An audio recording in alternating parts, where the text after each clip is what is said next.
Have you ever been in that situation where you've got your performance review coming up either that day or the next day? You've barely gotten any sleep, you're feeling a little bit nervous about what the conversation's going to entail, and you're just, those nerves, you're just on edge. And it's not a great feeling for you or potentially the manager. Today, we're going to be talking to you about no surprises and how to eliminate them from the conversation.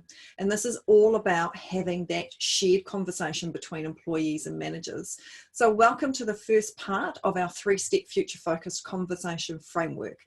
And what we're covering off in this episode is all around the debrief. We're going to break this into 2 parts, as Kirsten explained last time. So the first part, we're going to look at what to cover in the debrief session.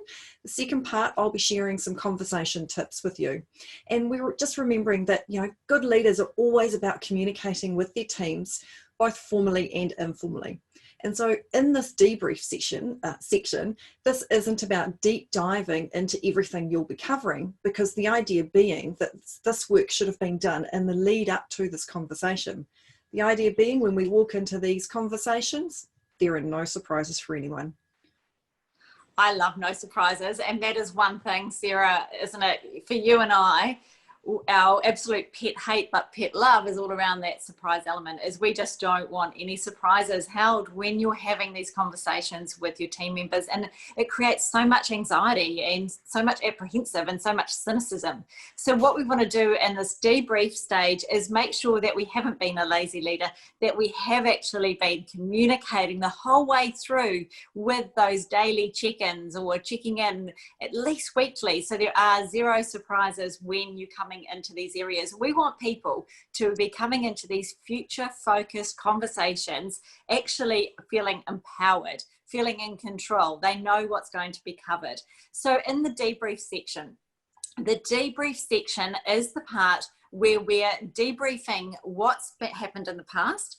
Once again, no surprises though, but it's debriefing. Now, the power of debriefing and reflecting is it gives you the most phenomenal learning opportunities, because what you want to do is you want to focus on 3 key areas. You want to focus on getting their feedback in regard to just the overall feel about what's going on. Then you want to gain feedback around the culture and the team and how that's sort of sitting and gelling for them. And the third area we want to focus on and get feedback on is around the goals. Now, when we're focusing on these areas, we want to actually explore 3 sort of areas and 3 different angles. And the ways we can do that is we actually ask them, what worked for you in that particular area? So what's working for you in the team right now? What's working in regard to the overall feel of things? When we actually focus on what's working, what it will do will give you these great insights and great information to make sure that we actually repeat those on an ongoing basis where possible. Because what we want to then do is then flip it and say, well, what didn't work for you quite so well in the last quarter? Now, because we're having quarterly conversations, as well as monthly check-ins, as well as, that more ad hoc chats, what that enables us to do is when we get to the what's not working area, it shouldn't be huge. It should just be about that fine tuning. And the power of this is it gets people thinking about that continuous improvement of how could I actually change this up or make this better every step of the way. So we're actually coming along with suggestions on how to improve. Now, when we're looking at what's working, what's not working, and those continuous improvement areas, what is really important to do is to debrief your wins and the challenges, and then finish off beautifully. Well, what were the learning opportunities there? Because for us, hurdles, trip-ups, mistakes, they're just learning opportunities. People come to work to do a great job. So if there was a hurdle or a learning opportunity, it's phenomenal to be able to use moving forward in those future-focused conversations. And some tips to the debrief conversation. The first one I often encounter, and so does Kirsten, is if I start asking questions, the floodgates are going to open. And what happens if the people just keep talking, or perhaps they say something I don't want to hear? Well, the reality is, if you can get people talking, that's fantastic. And if people keep telling you things about what's happening for them, that's fantastic, because then you have information that you can act upon in order to do things differently. And also, I do like the analogy that actually all floods subside. So just because when you first start these conversations, it feels like you're opening the floodgates and there's lots of information coming your way, it will eventually subside, which leads me into the second part of our conversation tips. And that's about getting into the groove of the conversations. You know, when they first start, sometimes they can feel that they're quite long, but they do become a lot more condensed and far more targeted as time goes on and both the employees and the managers get used to the process.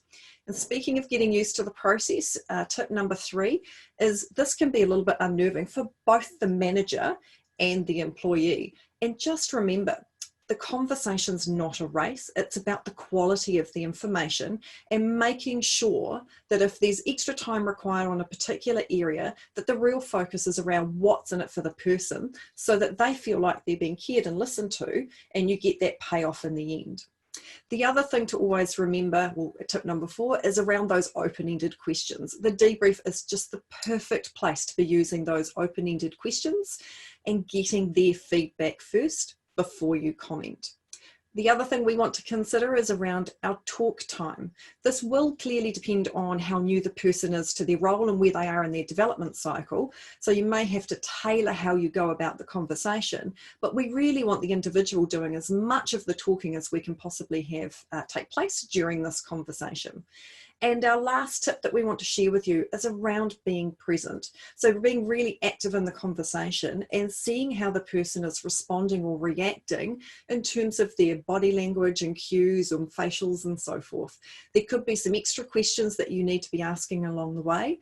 And this all is about the conversation as opposed to just following a process. So there's our debrief, part 1 of our 3-part future focused conversation model. Now, the great thing about the debrief, remembering, is it sets a beautiful baseline from which next week we're going to share with you part 2, which is all about setting those really grundy future focused goals about what is the actual moving forward going to look like. So join us next week where we deep dive into what does that actually look like? How do we have those conversations about setting future direction that we know we're going to set people up for success? Have an amazing week, and Sarah and I look forward to seeing you next week.